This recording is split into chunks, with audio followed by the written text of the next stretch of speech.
Make in India, made in ఇండియాలో భాగంగా భారతదేశంలోకి వచ్చేటటువంటి కంపెనీలు ఇక్కడ ఉత్పత్తులు చేస్తున్న పెర్ఫార్మెన్స్ లింక్డ్ ఇన్సెంటివ్స్ ఇస్తా ఉన్నటువంటి పరిస్థితి భారతదేశానికి. ఇప్పటికి అట్లా దాదాపుగా 1,70,000 కోట్ల దాకా ఇస్తూ ఉన్నటువంటి నేపథ్యంలోనే ఇదే 20,000 కోట్ల దాకా ఇచ్చారు. 1,70,000 కోట్ల పెట్టుబడులు వచ్చినాయి. ఇదే సందర్భంలో చైనా లాంటిది ఏడుస్తుంది కూడా, వరల్డ్ ట్రేడ్ ఆర్గనైజేషన్ కంప్లైంట్ కూడా చేసింది.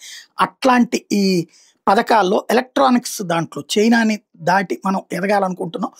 ఎలక్ట్రానిక్స్ కాంపోనెంట్స్ తయారీ పథకం ఈసీఎంఎస్ అని పెట్టారు. దాని కింద 5,500 కోట్లకు పైగా పెట్టుబడితో మొదటి విడత 7 ప్రాజెక్టులు ఓకే అని కేంద్ర ప్రభుత్వం ఓకే చేసింది. ఈ 5,500 కోట్ల రూపాయలకు పెట్టుబడి పెడితే ఈ ప్రాజెక్టుల ద్వారా 36,569 కోట్ల విలువైన ఉత్పత్తులు తయారవుతాయి. 5,100 మందికి ఉద్యోగాలు వస్తాయి. ఇందుకు సంబంధించిన కంపెనీలకి కేంద్రం ప్రోత్సాహిస్తాయి. కేంద్ర ప్రోత్సాహాలు నమ్ముకుని ఆంధ్రప్రదేశ్లో పెట్టుబడులు పెట్టడానికి కూడా ముందుకొచ్చారు. తమిళనాడు, ఆంధ్రప్రదేశ్, మధ్యప్రదేశ్లో కొత్త తయారీ యూనిట్లు రెడీ అవుతున్నాయి.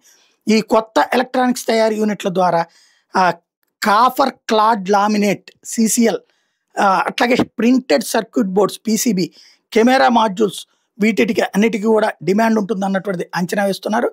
అలాగే ఎగుమతులు 60% దాకా విదేశాలకు ఎగుమతి చేయడానికి ప్రిపేర్ చేస్తున్నారు.